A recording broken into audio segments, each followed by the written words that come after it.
네, 반갑습니다.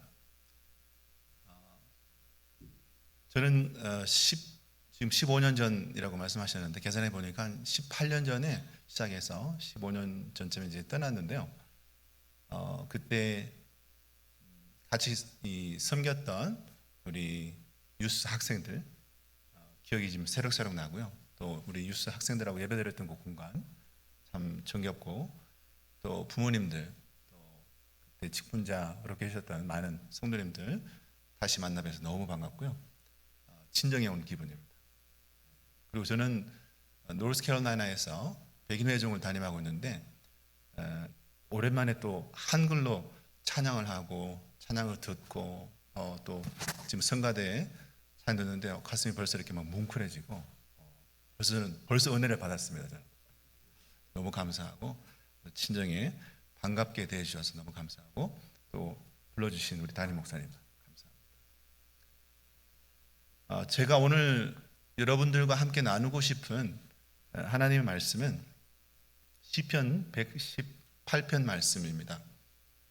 여러분은 어떠신지 모르겠는데 여러분 시편 중에서 어느 시편을 제일 좋아하세요?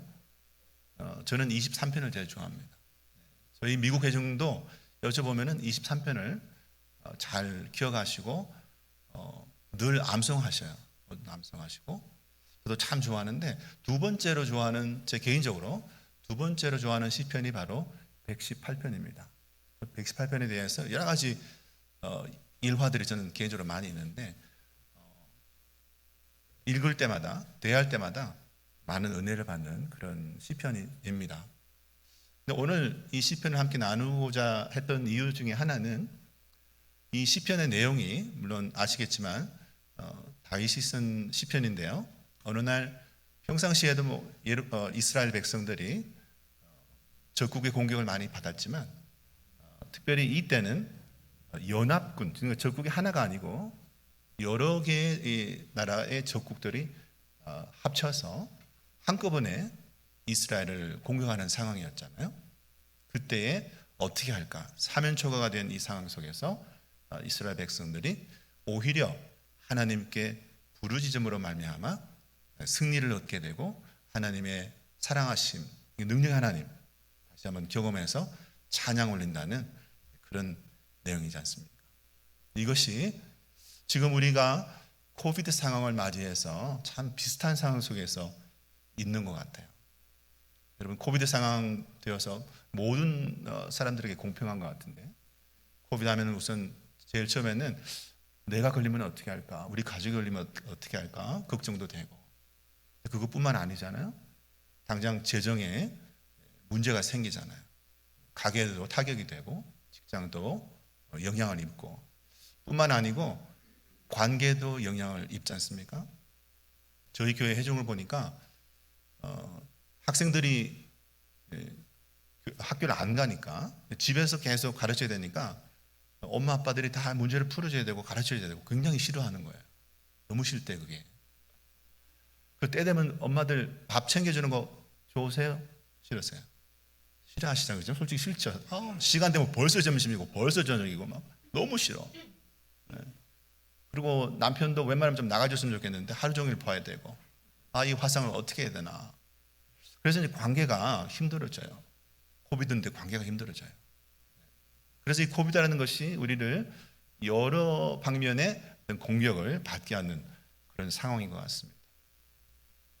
그런데 코비드뿐만 아니라 그거 아니라도 우리가 평상시에 공격을 많이 받지 않습니까? 해결되지 않는 법적인 문제도 있고, 또 가정 가운데 남들한테 쉐어할 수 없는 그런 어떤 말할 수 없는 육신의 가시가, 내 가시도 있고, 또 부모님이나 또 가족들의 가시가 있잖아요. 말 못하는 부분. 또 기도를 오래 했는데 이 기도 제목이 해결이 안 돼. 그런 것들을 이렇게 막 생각하면은 막 한꺼번에 머리가 아프잖아요. 막 쪼그라드는 것 같고, 코너에 몰리는 것 같고. 그리고 남자분들은, 저는 이제 아빠 입장입니다. 제가 죄송한 얘기지만 이제 10대, 20대, 30대, 40대하고는 이제 좀 다른 느낌이 들기 시작했어요. 그게 뭐냐면 남편인데 아빠인데, 제가 어릴 때 자랄 때는 아빠는 말씀하시면 우리가 들어야 돼. 근데 요즘은 제가 얘기를 하면 안 들어요. 목소리가 나왔는데 공중에서 흩어져요. 이렇게 막. 저만 그렇게 하는 건가요? 아니면 우리? 그러니까 존재감이 이렇게 안 느껴지는 거예요. 희미해져요, 존재감이. 예. 점점 그렇게 되고, 저는 딸 둘인데 어릴 때는 저만 막 쫓아다녔거든요. 그런데 중학교 가고 그러니까 어느새 그 마미즈 걸 엄마만 쫓아다녀요. 그리고 이제 집에서 좀 아내랑 저랑 이렇게 하면은 항상 엄마 편만 들어요. 제가 갈 데가 없어요. 저만 그런가요? 혹시 남편 여러분? 그리고 이 코비드 상황이 되니까 교회 사역들도 여러 가지 영향을 입지 않습니까? 아무래도 좀 주춤하게 되고 어떤 거는 또 스탑하기도 하고, 그러니까 내가 하나님 앞에서 나의 존재감도 어떨 때는 의문이 생기기 시작하죠. 네. 그리고 또 하나님, 예전에는 뭔가 이렇게 예배를 이렇게 뜨겁게 드릴 수 있었는데 요즘은 또 이 코비드 상황이니까 예배도 잘 못 드리고, 또 왠지 게을러지고, 새벽기도 혹시 어떻게 하실지 모르겠는데 새벽기도 없어지면 또 나 스스로가 게을러지고 하나님으로부터 좀 멀어지는 것 같고, 네. 그런 이런 여러 가지 문제들이 사실은 우리를 에워싸고 있잖아요, 그죠? 그런데 오늘 뭐라고 말씀하시느냐 하면 그럴 때일수록 오히려 부르짖어라 말씀하신다는 것이죠. 부르짖어라. 우리는 인간의 연약한 마음은 밀리면 더 밀리고 창피하면 골방에 더 들어가고 싶고 그게 당연한데, 하나님은 오히려 부르짖어라 말씀하신다. 할렐루야. 그래서 이 부르짖을 때에 하나님은 어떻게 하시는가? 놀랍게도 이렇게 말씀하십니다. 5절에 보니까 내가 고통 중에, 이 여러 가지 고통 중에 여호와께 오히려 부르짖었더니 여호와께서 과연 응답하시고 나를 넓은 곳에 세우셨도다. 할렐루야. 영어 성경에 보니까 내가 심하게 압박받았을 때 hard pressed, 또는 깊이 번민할 때 in distress 이렇게 얘기합니다. 그럴 때 이 시편 기자 다윗은 더 도망가지 않고 오히려 부르짖었더니 하나님께서 넓은 곳에 나를 세우셨다. 얼마나 하나님 감사한지. 우리도 이 시편 기자 다윗의 이 모범을 본받아서 그런 경험을 하게 되시기를 축원합니다. 제가 최근에 비슷한 경험을 한번 했습니다. 뭐 최근이라고 할 수 없는 게, 왜냐하면 2년 반 전쯤에 코비드가 이제 시작되기 전이었습니다. 어느 날 제가 우리 교회 성도님 한 분 장례 예배가 있어서 공훈묘지에 가서 이제 학원 예배를 인도하고 있었거든요. 근데 그날 이제 며칠 전에 일기예보를 보니까 바람이 좀 불 거다라는 그런 일기예보가 있었습니다. 그래서 가족들하고 상의를 했거든요, 미리. 그랬더니 목사님 그냥 스케줄대로 해 주시면 좋겠습니다. 그러셔서 네, 알겠습니다. 그래서 이제 학원 예배를 이렇게 인도하고 있었습니다. 한 중간쯤 정도 됐어요. 제가 말씀 전하기 직전인데 갑자기 강력한 토네이도, 순간적으로 이렇게 돌풍이 불어서 저희가 이제 예배를 드리고 있던 그 위에 보면 여러분 아시겠지만 텐트를 치잖아요. 텐트가, 미국 텐트는 아주 두껍고 단단한 철제봉으로 프레임 하잖아요. 이제 그렇게 저희 머리 위에, 가족들하고 저희 머리 위에 이렇게 쳐 있는 상태에서 제가 이제 예배를 인도하고 있었는데 돌풍이 불어가지고 그 텐트가 무너진 것입니다. 무너지면서 쿵 하는 소리와 함께, 굉장히 큰 소리에 쿵 하는 소리와 함께 이게 무너졌어요. 누군가 맞은 것 같아요. 그래서 너무 놀래가지고 주변을 이렇게 쳐다봤죠. 이렇게 보면서 괜찮나? 저분은 괜찮나? 이렇게 쭉 괜찮아 보는데 다들 저를 쳐다보고 있어요. 왜 나를 쳐다보지? 하여튼 제가 맞은 거예요. 제가 맞았어요. 여러분이 만약에 제 입장이 되면 기분이 어떠시겠어요? 여러분이 예배를 인도하고 있는 목사인데요, 그 목사가 사람들 다 쳐다보는 그 와중에 다 쳐다보고 있는 바로 그 순간에 맞았습니다. 그 순간에 제가 딱 처음 듣는 느낌은, 첫 번째 감정은 화난다. 화가 났어요. 하나님 이러시면 안 되죠. 두 번째는 창피하고, 세 번째는 숨고 싶고, 그게 이제 야외지만 조그만 이 연단이, 나무 연단이 있었거든요. 그 조그만 연단 밑에 숨고 싶었어요. 너무 창피해가지고.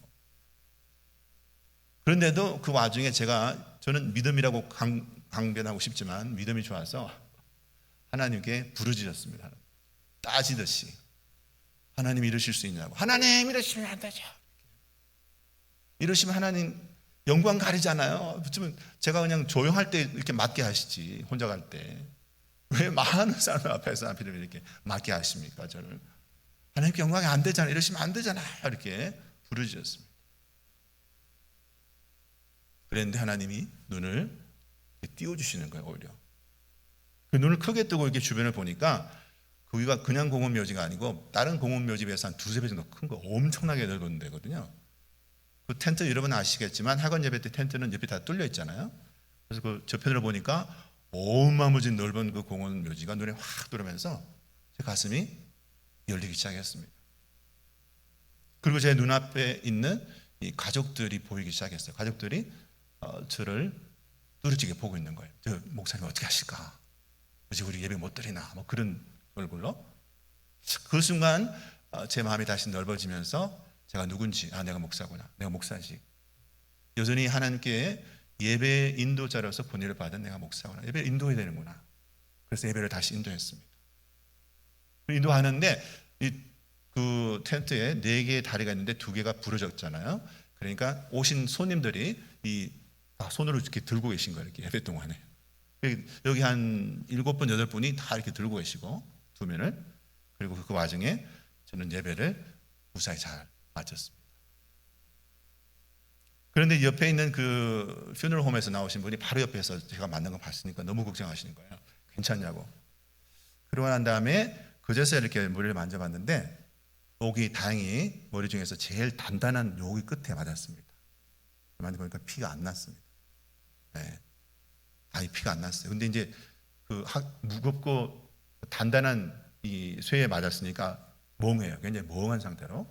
그래서 집에 가라고 또 병원에 바로 가라고 그러는데 그 다음에 이제 리셉션이 있어서 제가 강권해서 리셉션에 제가 가서 그다음에 이제 기도해드리고 리셉션 시작되고 이제 그렇게 제가 집에 가려고 이제 준비를 했죠.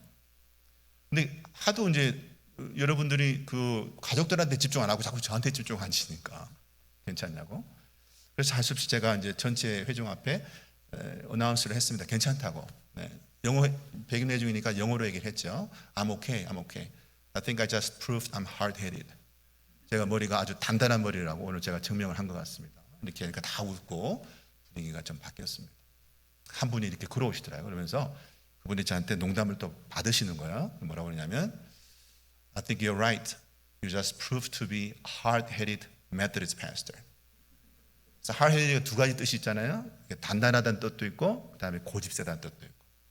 그래서 감리교 목사님 원래 고집 센데 김 목사님 보니까 감리교 목사님 자격 있습니다. 아주 고집 센 것 같아요. 이렇게 이제 서로 웃고 넘어갔습니다.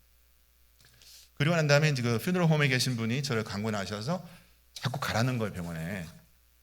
그래서 이제 끝나고 바로 병원 갔습니다. 이머전시로 가가지고 의사 만났더니 의사 선생님이 그러시는 거예요. 괜찮다고.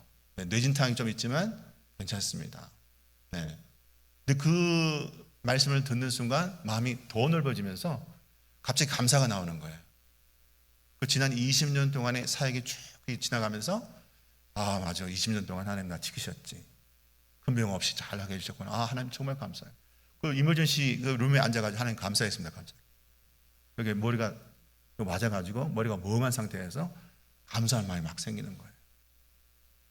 그러고 난 다음에 또 퓨너홈에서 경비를 대겠다고 그러니까 MRI를 꼭 찍어버려요. 그래서 MRI를 공짜로 찍었잖아요. 할렐루야.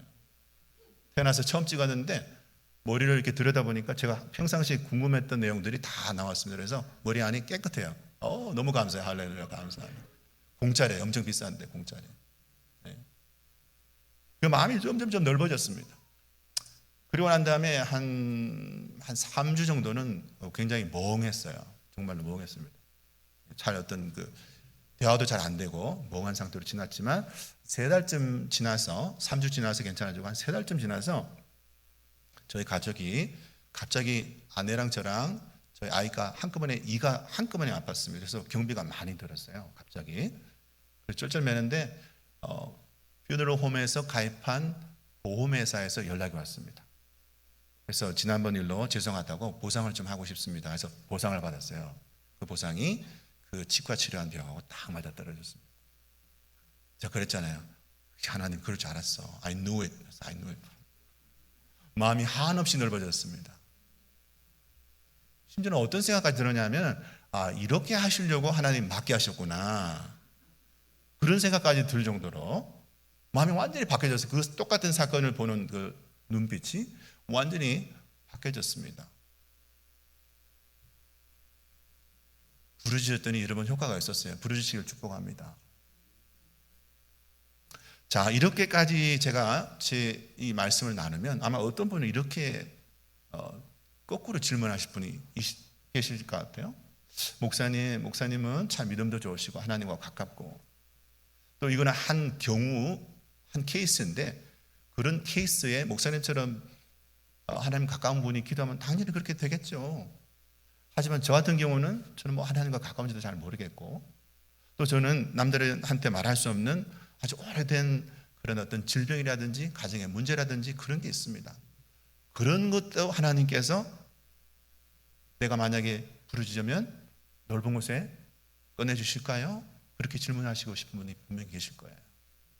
그렇게 만약에 물으신다면 저는 이렇게 말씀드리고 싶습니다. 불가능이 없으신 우리 하나님, 그 상황에 계신 여러분의 그런 삶도 부르짖을 수 있다면, 믿음으로 부르짖기만 한다면 다시 넓은 곳에 세워주실 줄을 믿으시길 바랍니다. 우리 하나님 그러실 수 있다. 그래서 저는 시편 118편이 참 좋아요. 시편 118편을 적용해야 되는, 또 적용할 수 있는, 또 시편 118편을 통해서 은혜를 받을 수 있는 상황이 얼마나 많습니까? 우리 삶에 있어서 또 넘어지잖아요. 또 압박받잖아요. 여러분, 그럴 때마다 코너에 몰릴 때 오히려 더 골방에 들어가지 마시고 하나님께 부르짖으시길 바랍니다. 크신 능력의 주님이 우리를 어떤 상황 가운데서라도 꺼내주시고, 깊은 운동에서라도 꺼내주시고 다시 넓은 곳에 세워주실 것이다. 그러면 평상시에 우리가 당연하게 생각했던 많은 것에서 우리는 오히려 마음이 넓어져서 은혜를 감사할 수 있게 되고, 또 우리가 평상시에 쉽게 생각했던 그런 소중한 사람들을 정말 소중하게 대할 수 있게 되고, 그리고 내가 줄어들었던 삶의 지평, 또 내가 정말 희미해졌던 내 목소리가 다시 한번 강해질 거예요. 그렇게 하실 수 있다. 우리 하나님. 그렇게 하실 수 있다. 그것이 바로 우리를 넓은 곳에 세워주신다는 하나님의 은혜다라는 것이죠. 자, 이 5절 말씀, 하나님이 우리를 넓은 곳에 다시 세우신다는 이 말씀은 더 많은 은혜의 의미가 있습니다. 또 하나의 의미는, 하나님은 우리가 부르짖는 기도 가운데 응답하시는데, 우리를 이 응답을 어떻게 하시는 거 하니, 우리가 원하시는 그것을 해결해 주시는 것도 응답이 되겠지만, 우리가 부르짖을 때에 우리를 넓은 곳에 세워주시는 그 자체가 응답이다라는 것입니다. 저희 교회에 이제 교회 페이스북이 있습니다. 여기도 있겠죠. 근데 교회 페이스북에 어느 날 중학교 1학년 여자아이가 엄마한테 메시지를 보낸 것이 이 교회 페이스북에 떴어요. 왜냐하면 그 교회 페이스북에 연결되어 있는 멤버들이 이렇게 서로 주고받는 텍스트가 뜨잖아요. 그 아이가 뭐라고 했는지 보니까, 엄마가 이제 여러 가지 문제로 고민을 하고 있었나 봐요. 근데 그 엄마를 보고 이 아이가 이렇게 위로하는 거예요. 영어로 썼는데 뭐라고 그랬냐면, 엄마 걱정하지 마, don't worry. 엄마가 생각하고 있는 플랜 A가 안 되잖아? 그러면 플랜 B가 있어. 플랜 B가 안 되잖아? 걱정하지 마, 플랜 C가 있어. C가 안 되잖아? D도 있고 E도 있고 F도 있고 G도 있고 쭉 해서 알파벳가 영어에는 26개가 있어요. 그 중학교 1학년 여자아이가 하나님의 그 넓고 광대하심, 그 경륜의 그 무한하심, 그 아이가 그거를 엄마한테 리마인드 시키고, 제가 그 텍스트 읽기만 해도 제가 은혜가 됐어요. 여러분은 어떠신지요? 여러분이 알고 계시고 믿으시는 하나님은 좁은 데 계십니까? 아니면 아주 넓은 데, 많은 하나님의 계획 가운데 계십니까? 넓은 곳에 계시는 것을 믿으시기 바랍니다. 이것을 경험하실 수 있다. 여러분 부르짖는다면. 자, 제가 또 이렇게 설명하면 분명히 또 그런 분 계실 거예요. 목사님, 암만 그래도 나는 내 플랜 A가 응답이 돼야 그게 응답 받는 거예요. 그래 내가 반드시 응답돼야 돼. 이거 안 되면 저는 응답 안 받는 거예요. 아무리 저를 위로하시려고 해도 그건 위로가 안 돼요. 그러실 분이 분명히 있을 거예요. 저도 그렇습니다. 그런데 여러분 우리가 신앙생활 하다 보면 정말 내가 원했던 플랜 A 이것만 되면 내가 다 행복해질 거고 거기만 가면은 내가 정말 회복이 될 거고 이거 주시면은 난 정말 마음이 열릴 것 같아 라고 했던 부분이 응답되잖아요. 근데 응답되고 난 다음에 조금 있다가 여러분 왜 그랬을까? 하나님 이거 취소해 주세요. 이렇게 기도하신 적이 있어요? 혹시? 없으세요? 저 혼자만 그래요 여기서? 저는 있습니다. 한 번이 아니고 가끔 있습니다. 저는 어릴 때 굉장히 의사가 되고 싶었습니다. 그래서 그 책을 읽었는데 알버트 슈바이처 박사 책을 읽었는데 가슴이 너무 감동이 왔어요. 그래서 언젠가는 꼭 이런 분이 돼야지. 이런 사람이 돼서 아주 아프리카 깊은 곳에 가서 그렇게 나는 내 인생을 마칠 거야. 그래서 꿈에 부풀었습니다. 공부도 너무 잘 됐습니다. 네. 그래서 고등학교 때까지 공부를 꽤 잘한다는 얘기를 들었습니다. 고등학교 1학년 때 이게 색약 테스트를 했거든요. 왜냐하면 문과, 이과 요즘은 아마 이해를 못하신 들으신 분들이 이렇게 있으면 이해 다 하실 건데 문과, 이과가 있었잖아요, 그죠? 저는 이과를 가야 되니까 이과 가려면은 이거 생명 테스트를 해야 되는데 그래서 테스트 했더니 태어나서 처음으로 제가 알았습니다. 너는 정록 생명도 아니고 색약이래요. 색약. 칼라는 보는데 이렇게 막 점을 찍어 놓으면 숫자가 구분이 안 되는 거예요. 아주 약한 생명입니다. 쉽게 말하면. 요즘은 색약도 이과를 다 갑니다.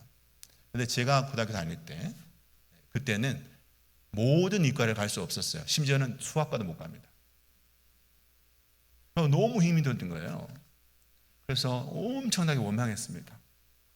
공부 당연히 성적은 떨어지고 원망이 쌓이기 시작하는 거예요.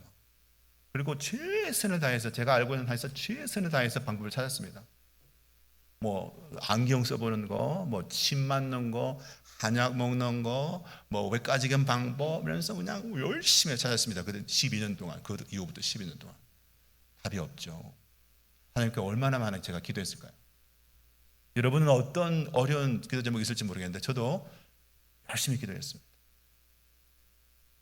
기도 응답이 됐을까요? 안 됐을까요? 오늘까지 안 됐습니다. 여전히 저는 정록색약입니다. 너무나 원망을 많이 했습니다. 하나님 앞에. 너무나 원망을 많이 했습니다. 그리고 이거 안 하면 절대로 나는 아무것도 안 할 거예요. 하나님 앞에. 93년도에 어느 날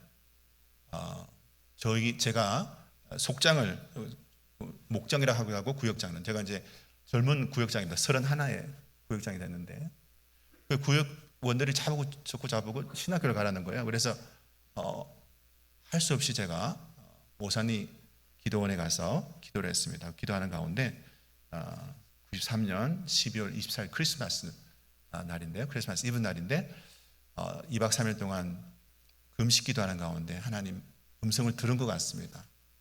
뭐라고 말씀하시냐면 태연아 너는 육신의 병을 치료하는 의사는 못했지만 그러나 영혼을 치료하는 의사가 되면 어떻겠니? 저는 그 길로 신학을 하라는 말씀이구나. 주변 분들 다 가라 그러고 기도했는데 하나님 말씀하시고 그래서 손을 들고 나갔습니다. 플랜 A가 안 됐습니다. 그래도 하나님 플랜 B로 가겠습니다. 할렐루야. 지금 생각해 보니까 플랜 B 들어주셔서 얼마나 감사한지 모릅니다. 플랜 A 했으면 저 여러분 못 만났을 거고 플랜 A 했으면 저는 아마 여러분들한테 손가락질 당했을 거 굉장히 교만했거든요. 엄청나게 교만했거든요. 제가 지금 머리가 큰데 그때 머리가 훨씬 더 컸습니다. 빅헤드입니다. 영어로 빅헤드. 완전히 머리 큰 사람.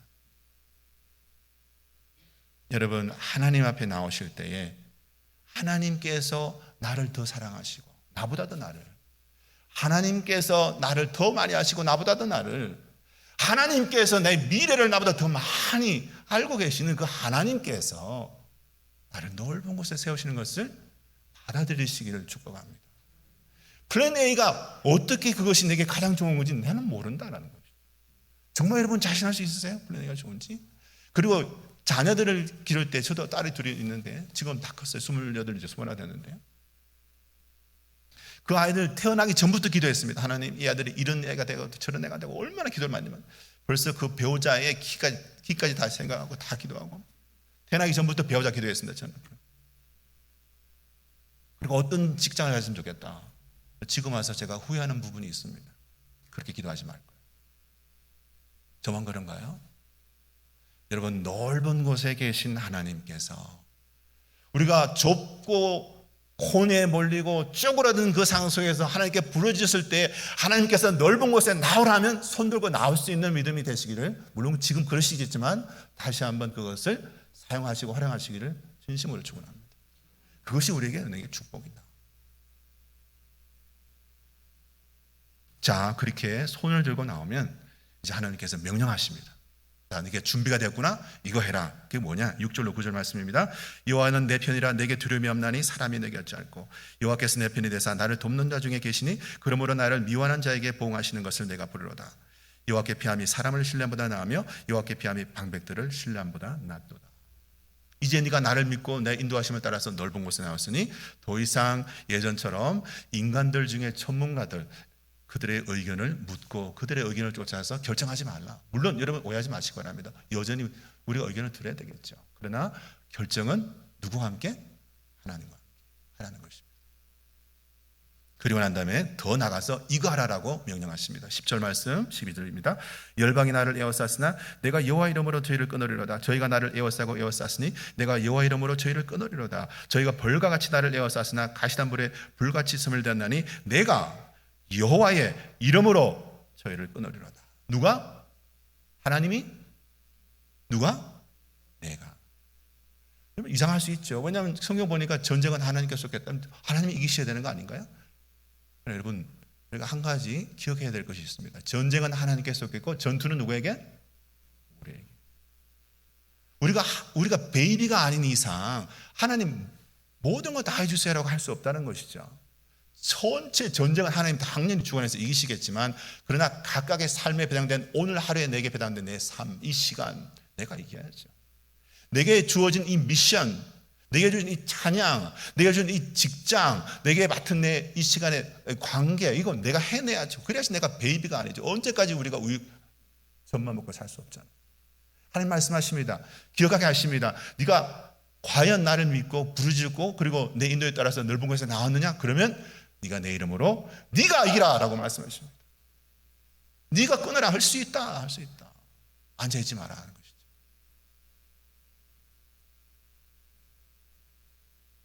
이때 여호와 이름으로라는 것은 두 가지의 의미가 있다고 합니다. 첫 번째 의미는 우리에게 여호와의 이름, 여호와의 능력, 여호와의 인치심이 있다라는 것입니다. 잘 아시는 말씀, 에베소서 1장 13절 말씀. 그 안에서 너희도 너희의 구원의 복음을 듣고 그 안에서 또한 믿어 약속의 성령으로 인치심을 받았으니. 여러분, 예수 그리스도를 믿으시는 줄 믿습니다. 성령이 우리에게 내주하시고 지금도 살아계신 줄 믿습니다. 그것은 곧 성령 하나님의 능력으로 우리에게 인치셨다. 인쳤다는 것은 안 간다, 어디 안 나간다는 것입니다. 안 사라진다. 그대로 있다. 그 능력을 가지고 네가 이기라. 너의 전투는 네가 이기라. 이길 수 있다. 두 번째 의미는, 이 여호와 이름으로 두 번째 의미는 반대로 우리의 이름이 여호와 주님의 가슴 안에 새겨져 있다라는 말씀도 된다라는 것입니다. 예수께서 십자가 위에서 인류 모두의 대속과 승리를 위해서 전쟁하셨을 때 그때 혼자만 하신 게 아니고 우리가 다 함께 그 예수 그리스도의 가슴에 새겨져서 함께 십자가에서 우리가 이기게 된 줄로 믿으시기 바랍니다. 부활하실 때도 역시 마찬가지로 예수 그리스도의 가슴 위에 우리가 함께 부활하셨다. 그리고 지금도, 이 시간 지금도 예수 그리스도의 가슴에 우리는 함께 새겨져 있다는 것이죠. 여러분이 믿으십니까? 믿는 자들은 그것을 그냥 가만히 기억하고 믿기만 하는 것이 아니고 주장하라. 그걸 주장하라. 이렇게 성경은 부탁합니다. 아가서 8장 6절 말씀을 보니까 술라미 여인이 하나님을 상징하는 그의 연인에게 술라미 여인이 이렇게 주장합니다.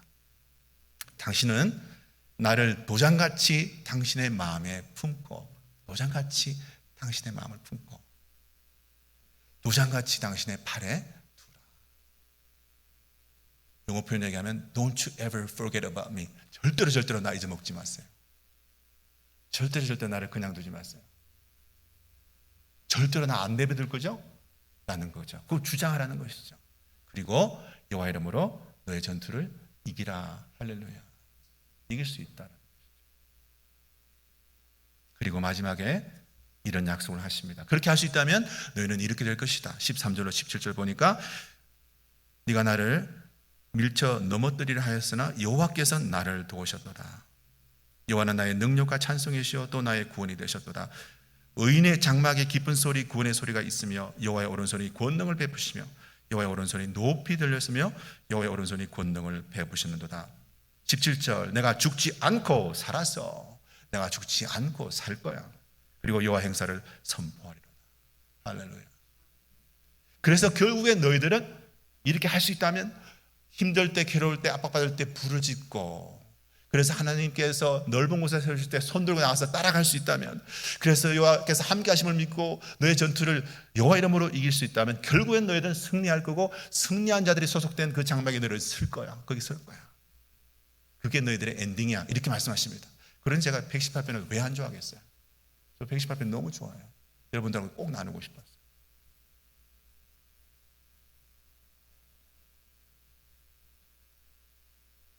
그런데 참 더 놀라운 것이 있습니다.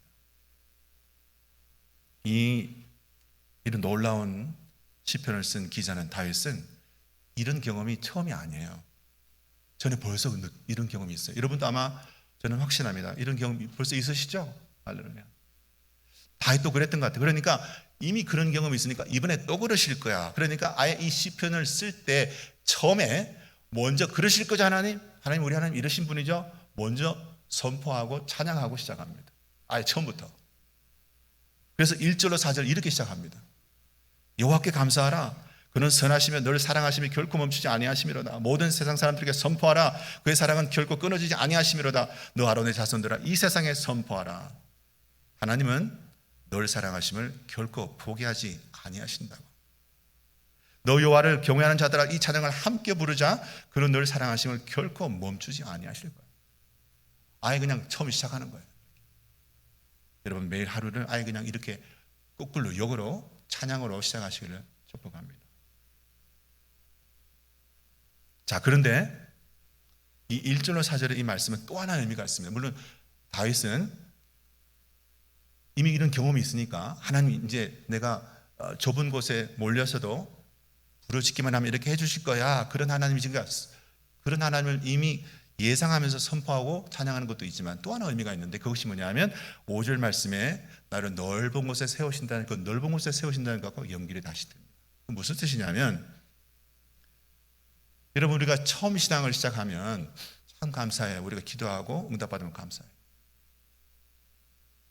그래서 구덩이에 빠진 것 같은데 하나님 꺼내주시면 감사해요. 응답이 오면 또 감사해요. 이렇게 감사하잖아요. 근데 그게 한 번, 두 번, 세 번 가다 보면 이게 어떤 게 더 감사하냐면 너무 신기한 거예요. 그렇게 매번 내 이 연약한 내 이 믿음으로 내 정말 이 작은 겨자씨만한 믿음으로 부르짖는 이 참 어린아이 같은 나를 어떻게 그렇게 이뻐하시고 정말 죄도 많이 짓는데 또 들어주시고 또 들어주시고 그거는 하나님이 신기한 거예요. 알고 보니까 그 넓고 광활하다는 것은 이 세상에서 제일 넓고 광활하다는 것은 하나님 품이야. 그게 감사해지기 시작하는 거예요. 지금 1절로 4절 다윗이 그걸 깨닫고 그걸 감사하는 것입니다. 이 광활하다는 이것이 여러분 공간적인 그런 개념으로도 쓸 수 있지만 세상에서 정말 광활하다는 건 뭘까요?